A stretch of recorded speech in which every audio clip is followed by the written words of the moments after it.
আগামী বছর Tripura tribal area autonomous district council নির্বাচন, যদিও দিনক্ষণ এখনো ঘোষণা হয়নি। তবে দুর্গাপুজোর আমেজ কাটতে না কাটতে তুঙ্গে রাজনৈতিক তৎপরতা। পাহাড়ে জনজাতি ভোট ব্যাংক দখলে রাখতে বিজেপি ও তিপ্রামথা দুই শরিকের মধ্যে শুরু হয়েছে ঠান্ডা লড়াই।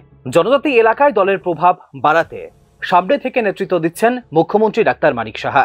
অন্যদিকে পাহাড়ে কোনো জাতীয় রাজনৈতিক দলকে প্রবেশ করতে দেওয়া হবে না বলে স্পষ্টভাবেই জানিয়েছিলেন প্রদ্যুৎ কিশোর দেববর্মন। অর্থাৎ এডিসির সব আসনে প্রতিদ্বন্দ্বিতা করার মনোভাব স্পষ্ট করে দিয়েছেন তিনি। তবে দিল্লি সফরের পর প্রদ্যুতের আগের মতো তেজস্বী ভঙ্গি অনেকটাই নরম।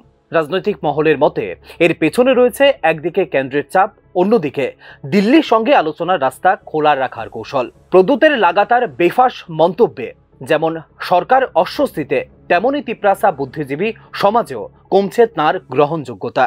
ত্রিপুরার মালিক আবি এই ধরনের বক্তব্য তাকে বারবার এনেছে বিতর্কের কেন্দ্রে। যদিও সাম্প্রতিক সময়ে বাঙালি ভোটারদের মন জেতার চেষ্টা করছেন প্রদ্যুৎ, কিন্তু রাজনৈতিক বিশ্লেষকরা বলছেন তাঁর অতীতের বক্তব্যে বাঙালি বিদ্বেষের ছাপ এতই গভীর যে তা মুছতে লাগবে অনেকটা সময়। সোশ্যাল মিডিয়ায় তাঁর ভাইরাল ভিডিওতে একাংশের মন্তব্য, প্রদ্যুতের মুখ্যমন্ত্রী হওয়ার স্বপ্ন বাঙালি ভোট ছাড়া অসম্ভব।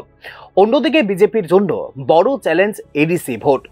সীমানা পুনর্নির্ধারণ না হলে জনজাতি সংরক্ষিত 20টি আসন নিজেদের দখলে রাখতে চাইছে তিপ্রামথা।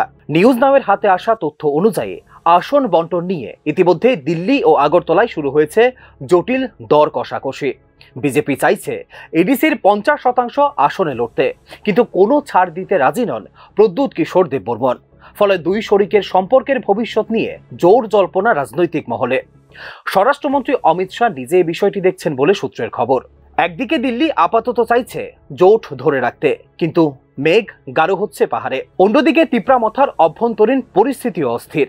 প্রকাশ্যে বোবাগরা প্রদ্যুৎ কিশোরের সিদ্ধান্তে সমালোচনা করছেন দলের একাংশ।